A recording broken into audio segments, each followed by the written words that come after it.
Selamat pagi, Assalamualaikum warahmatullahi wabarakatuh. Teman-teman, hari ini kita akan membahas tentang scaling, norming, and equating.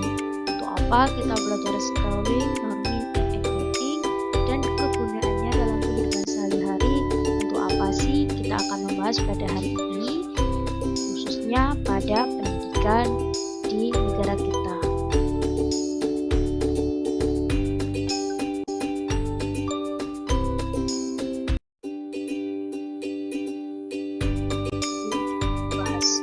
Scaling itu apa dan kegunaannya apa, kita harus tahu goals atau tujuan akhir yang dibutuhkan dalam pembelajaran ini. Pertama, tes pendidikan menggunakan berbagai skor dan skala yang berasal dari skor item pada tes. Jadi goal pertama itu adalah digunakan pada tes pendidikan. Yang kedua, skor mentah ditransformasikan menjadi skor skala dengan menggunakan proses penskalaan yang melibatkan informasi dari studi norm. Yang ketiga, bentuk tes alternatif memerlukan metode ekuivalensi untuk menyesuaikan skor skala agar bisa digunakan secara bergantian. Dan yang terakhir, prosedur penilaian, penskalaan, penomoran, dan ekuivalensi bertujuan untuk meningkatkan kegunaan dan interpretasi skor tes dalam pendidikan. Selanjutnya kita akan membahas tentang konsep dasar. Apa saja konsep dasar yang kita gunakan dalam membahas scaling, norming, and equating. Yang pertama, kita akan membahas tentang skor unit. Apa sih skor unit itu? Skor unit adalah skor pada unit terkecil yang dapat dinilai. Skor item adalah skor atas semua unit yang dapat dinilai untuk sebuah item. Jadi, skor unit itu lebih kecil lingkupannya daripada skor item. Yang kedua adalah skor mentah. Skor mentah adalah fungsi dari skor item yang bisa berupa skor jumlah tertimbang atau estimasi kemahiran. Yang ketiga, karakteristik dari scaling, norming, and equating adalah skor item dianggap operational independent, sedangkan skor unit adalah skor dependent atau operational dependent. Yang keempat, format campuran. Tes format campuran adalah tes yang menggunakan skor penjumlahan tertimbang dengan jenis soal yang berbeda.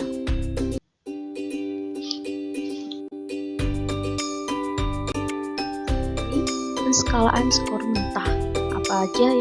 Apa saja yang ada dalam scaling? Yang pertama adalah incorporating normative information.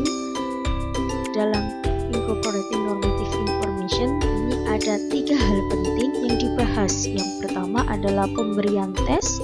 Yang kedua, skor mentah ditransformasikan menjadi skor skala dengan menggunakan transformasi linear ataupun non-linear.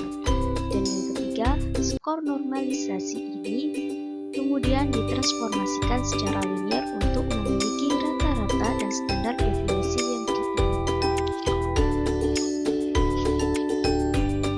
Hal penting kedua dalam tahap scaling itu adalah incorporating score precision information atau pentransformasian skor.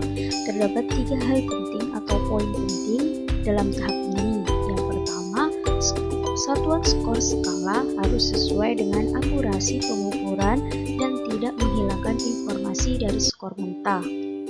Yang kedua, jumlah poin skor yang digunakan harus mempertimbangkan kesalahan pengukuran yang mungkin terjadi antara skor skala. Dan yang ketiga, transformasi yang dapat menyamakan variabilitas kesalahan dapat digunakan untuk tes dengan item dipotong.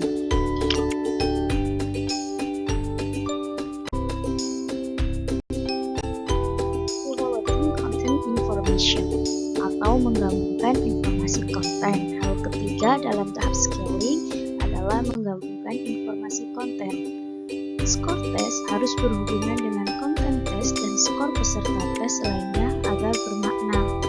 Kedua, dalam pemetaan item tes dikaitkan dengan berbagai titik skor skala. Untuk item adalah secara dikotom, probabilitas jawaban benar pada setiap item diregregasikan pada skor skala. Tingkat probabilitas respon didefinisikan sebagai probabilitas dalam persentase jawaban benar pada item tes yang diberikan skor skala yang terkait dengan penguasaan, kemahiran, atau kategori lain yang ditentukan oleh pengembang tes. Cara lain untuk memasukkan informasi konten adalah dengan menggunakan penjangkaran skala. Langkah pertama dalam penjangkaran skala adalah mengembangkan peta item. Kemudian dipilih satu set titik skor skala seperti satu set percentile yang dipilih.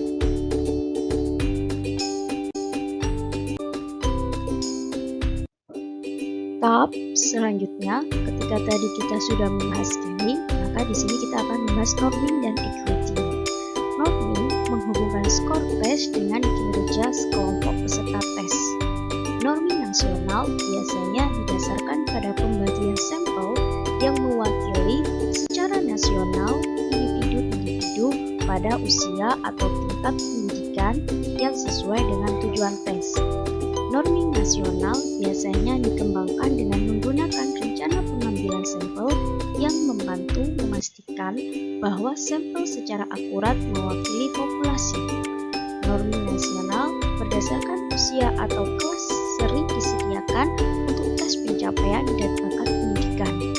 Studi norming nasional memperkirakan karakteristik skor tes seperti rata-rata, simpangan baku, dan peringkat persentil untuk populasi nasional peserta tes. Selanjutnya adalah equating. Equating terdiri ada 2 poin penting dalam equating. Yang pertama, metode penyetaraan bentuk tes adalah metode statistik yang digunakan untuk penyesuaian skor tes untuk perbedaan tingkat kesulitan antara bentuk-bentuk.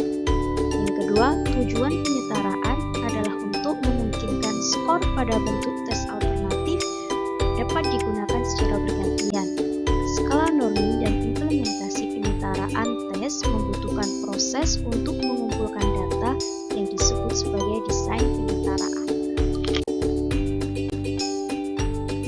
Equating design for data collection. Jadi di sini penyetaraan membutuhkan pengumpulan dan analisis data.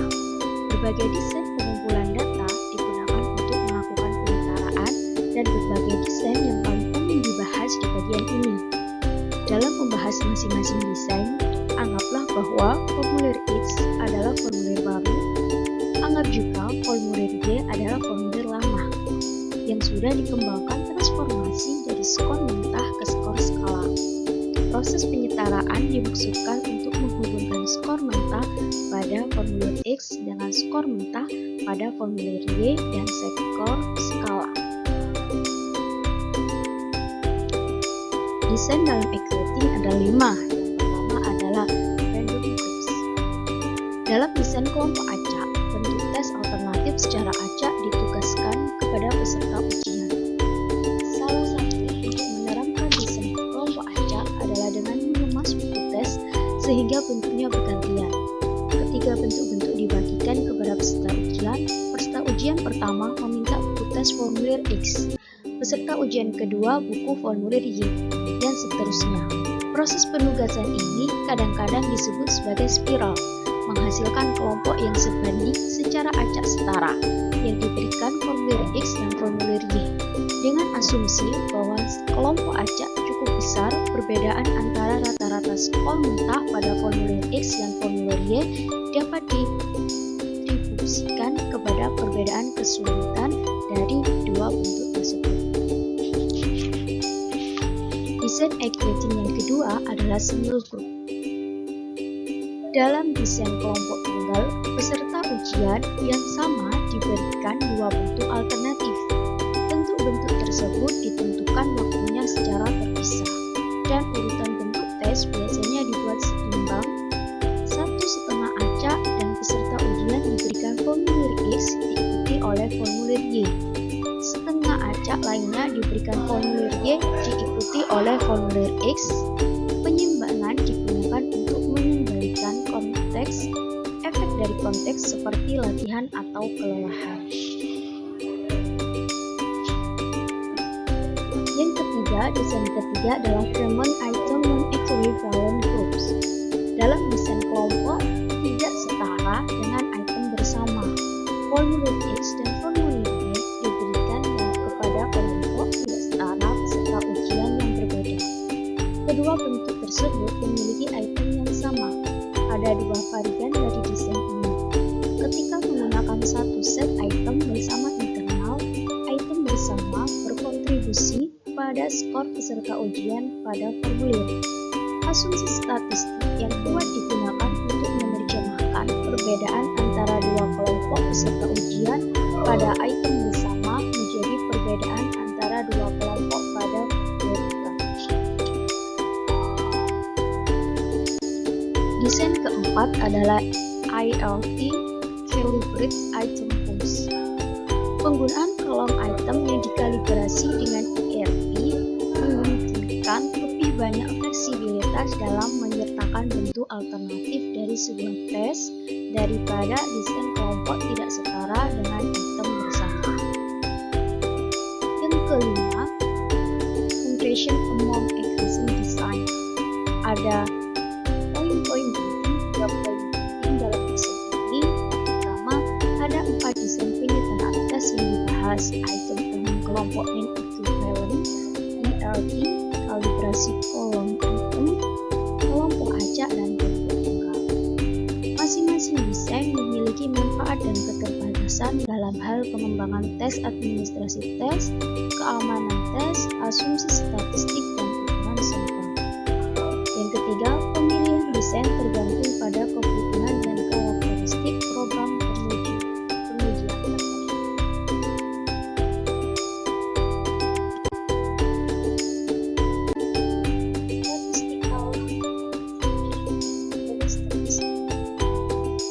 Ada 4 metode dalam hal ini. Statistika metode adalah penyetaraan yang membutuhkan estimasi hubungan antara bentuk alternatif. Metode penyetaraan menghasilkan transformasi skor pada bentuk alternatif, sehingga skor memiliki sifat-sifat tertentu yang terkait dengan masing-masing metode. Ada 4 hal. Yang pertama adalah traditional methods.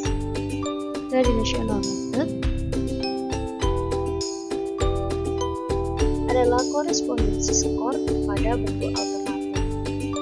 Ada beberapa poin penting dalam traditional methods.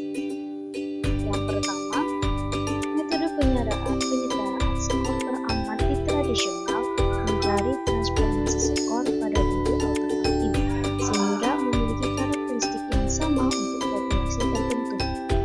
Metode penyetaraan equivalence tradisional memerlukan banyak estimasi parameter dan sering menggunakan metode pemutusan untuk mengurangi kesalahan pengambilan sampel. Metode penyetaraan linier mencari transformasi skor sehingga memiliki rata-rata dan standar deviasi yang sama, tetapi dapat berbeda dari metode equipercentile jika bentuk distribusi skor berbeda. Metode penyetaraan lain untuk desain item dengan kelompok non-equivalent dibahas oleh Colin dan Brennan tahun 2004 dan berbeda dalam asumsi statistik. Yang kedua adalah IRT methods. IRT methods intinya kemahiran yang diestimasi oleh tes bersifat unidimensi. Salah satu asumsi yang biasanya dibuat adalah bahwa kemahiran yang diestimasi oleh tes bersifat unidimensi. Asumsi lain adalah bahwa berupa karakteristik item yang menghubungkan probabilitas menjawab benar suatu item dengan kemahiran peserta tes mengikuti bentuk tertentu untuk menerapkan metode IRT. Parameter diestimasi untuk setiap item pada tes. Parameter ini ditempatkan pada skala kemahiran IRT yang sama menggunakan metode penautan IRT. Hubungan penyetaraan skor sebenarnya atau skor teramati IRT sering dikembangkan untuk menghubungkan skor mentah pada satu bentuk dengan skor mentah pada bentuk lain. Statistical method yang ketiga adalah equating error, meminimalkan kesalahan penyetaraan. Meminimalkan kesalahan penyetaraan adalah tujuan utama saat mengembangkan tes yang akan disertakan, merancang studi penyetaraan, dan melakukan penyetaraan. Kesalahan penyetaraan acak ada di setiap kali sampel dari populasi peserta tes. Sampel dari populasi peserta tes digunakan untuk memperkirakan hukuman penyetaraan. Poin penting dalam equating error: yang pertama, kesalahan penyetaraan dapat bersifat acak atau sistematis. Kesalahan penyetaraan acak dapat diukur dengan standar kesetaraan atau standar kesalahan penyetaraan yang tergantung pada desain metode, titik skor, dan ukuran sampel. Kesetaraan penyetaraan sistematis disebabkan oleh pelanggaran asumsi metode penyetaraan yang digunakan dan biasanya tidak dapat dikuantifikasikan. Metode yang keempat adalah equating issue specific to computer based test. Tes adiktif berbasis komputer digunakan dalam beberapa program tes. Tes adiktif berbasis komputer biasanya menggunakan kumpulan item yang dikalibrasi dengan IRB. Untuk tujuan keamanan, kadang-kadang digunakan kumpulan item alternatif dan kumpulan item tersebut biasanya diperbarui dari waktu ke waktu saat item baru ditambahkan ke kumpulan item. Dalam tes adiktif berbasis komputer, penting untuk menetapkan kesetaraan skor dari tes adaptif dan dikumpulkan item yang berbeda menurut Wang dan Collins tahun 2001. Tambahan untuk tes scaling and equating process, skala skor sering ditetapkan menggunakan bentuk awal dari sebuah tes. Skor mentah pada bentuk alternatif berikutnya disetarakan dengan skor mentah pada bentuk awal ini. Transformasi skor mentah ke skala untuk bentuk awal kemudian diterapkan pada skor yang disetarakan pada bentuk berikutnya. Kemudian skor mentah pada bentuk baru disetarakan dengan bentuk yang telah disetarakan sebelumnya dan kemudian ditransformasikan menjadi skor skala. Tujuan dari proses scaling and equating process adalah untuk dapat mengatakan misalnya skor skala 26 menunjukkan tingkat penguasaan yang sama apakah diperoleh pada formulir X, formulir Y, ataupun formulir Z.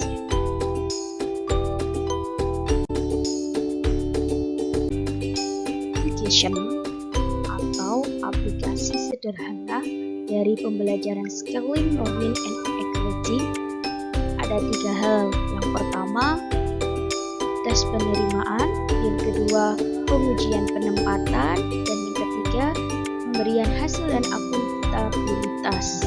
Pada bagian ini, proses peskalaan, penerbitan, dan penyetaraan dijelaskan sebagai hal yang berkaitan dengan penilaian berskala besar untuk penerimaan, penempatan, dan kredit, serta hasil dan akuntabilitas. Yang pertama adalah penerimaan. Tes penerimaan digunakan untuk menilai kesiapan dan kompetensi siswa untuk pekerjaan tingkat sekunder dan pasca sekunder, dan bakat untuk melengkapi catatan nilai dan informasi lainnya. Pengujian penempatan atau kredit menilai mengetahui dan keterampilan siswa sekolah menengah yang akan kuliah atau siswa perguruan tinggi baru untuk membantu menemukan tingkat kursus yang sesuai bagi siswa saat memasuki lembaga pendidikan tinggi. Biasanya digunakan dalam penentuan tes jurusan atau semacam SNMPT. Yang ketiga, membandingkan tingkat pencapaian siswa dengan norming penggunaan nasional.